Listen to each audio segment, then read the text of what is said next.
What is the most important piece of gear on this camera package? The lens, the sensor, the battery? Well, all of it's important, but for this video, I'm gonna argue that the monitor is the most important.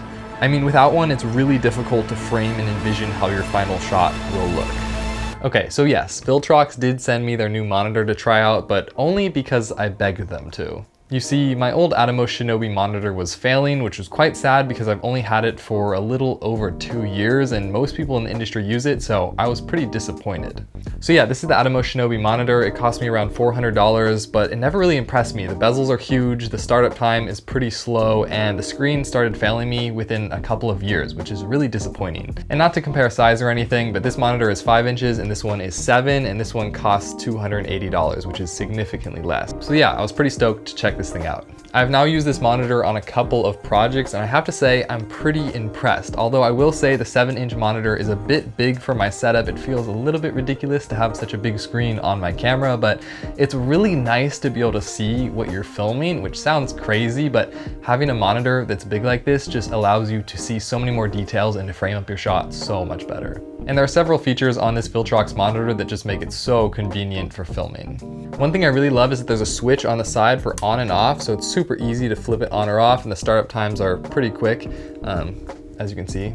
I also love how the HDMI port is on the bottom of the monitor. It's so much more convenient when you're plugging it into your camera and it just stays completely out of the way. Like on the Shinobi, the HDMI is on the side and it just makes it way harder to plug into your camera. It kind of pulls the cables, and there's a lot of monitors going on, but you know what I mean. Another thing that really impressed me with this monitor is the brightness. It gets up to 2800 nits, which is crazy bright. By comparison, the Atomos Shinobi only goes to 1000, and basically it doesn't mean much, but it's just how bright it gets and how much you can see in daylight. And this thing you can actually see during the day without a sun shield. It should go without saying, but it's great to be able to see what you're shooting when you're outside, and I shoot a lot of documentary type projects outside, and so this is really nice. Another feature I really like on this monitor is if you drag up and down on the right side, it adjusts the screen brightness, so you don't even need to go into your settings. You can just drag simply on here, and it's super intuitive. And yeah, I just think this monitor is built nice. It feels like pretty solid in your hand. It doesn't feel like it's gonna snap or break. The UI is good enough. You can tell it's not by a name brand, but you can still interact with it and get around the interface without too much trouble. So I think that's all you really need. And look at these bezels, like that's not very much on the edge. The screen almost goes all the way around, which is a huge difference from the Shinobi. I will say the touchscreen on the Shinobi is more reactive, which is definitely a nice feature. Look how much bezel there is on the side. Look how much wasted space. That is pretty annoying, and every time I look at it, I'm like, ugh, I really wish that was just screen. So yeah. So if we look at the image here, you can see it looks pretty good. I have a LUT on here, but if I double tap on the screen, I can bring up a menu system so I can kind of go through it. And the touchscreen is pretty responsive, not the best ever, but it works pretty dang well. So I'm choosing this shot because there are some exposure differences, so you can see how different things are demonstrated here. So if I adjust focus, you can see it changing on my camera. Now, something I really love about this monitor are the function buttons. So I can just easily turn on peaking like that. And you can see if I focus here, the peaking works pretty dang well. You can see it showing up in red, and you can adjust all those parameters obviously with color and intensity. Now if I turn off peaking and come over to the next button, I have it set up for false color, and you can see it works pretty dang well. You can see in red areas that are blown out, so it's the light and the candle here, which makes sense. And yeah, I really just like how the false color is demonstrated on this monitor. Something really cool is that if I go to the next function button and turn off the LUT, if I go back to the false color, you can see it adjusts it based on the LUT. Surprisingly, my other Atomos Shinobi monitor does not do this, and it only shows false color based on the log image. And so when the LUT is on, it doesn't show this as being blown out, which is really not helpful at all. So I really enjoy how this monitor reacts to the LUT being applied.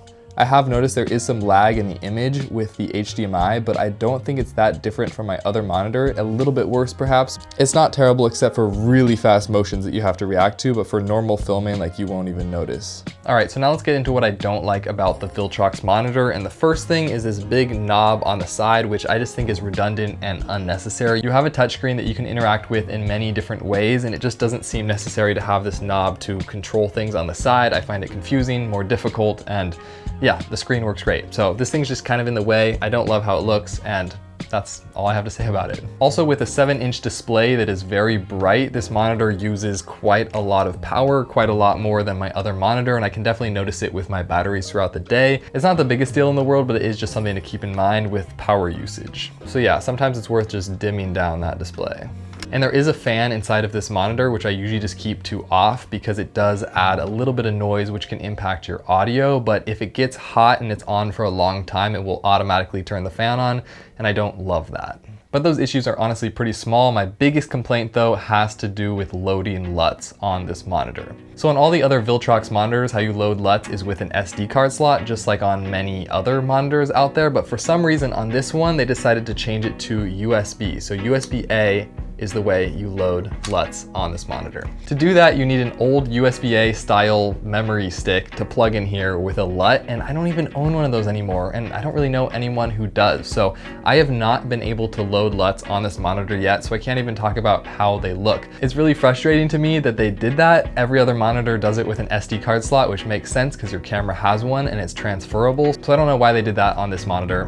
That's just something to keep in mind. I will say the one redeemable thing about that is that they do have a lot of LUTs already preloaded in the monitor for many different cameras. So if you want just a simple log to Rec 709 conversion, chances are your camera's already built in, and yeah, that'll work fine. I wish there was more to say here. This is probably gonna be a really short video, but it's a monitor. It's not that sexy and it does the job it's intended for, so that's really all you can ask for. I think this monitor for the 7-inch size and the price of $280 is really packed with features and it works quite well. I don't really think there's anything out there that comes that close in competition. So if you're looking for a monitor that does the job and you don't have a super high budget, I would honestly pretty highly recommend this one. I think it's gonna be perfect for most film jobs, and realistically, you're not gonna notice the difference from slightly higher end monitors. So there's a link down below, click it and check it out if you want to see more about this monitor. But yeah, that's it for this video. If you like the music, it's from MusicBed. You can get a trial down below. I absolutely love them, but I will see you guys in the next video. Peace. That is one clean monitor right there. Whoo-wee. I mean, look at the dimensions on this thing. Look at that thinness. Oh yeah, ports for days.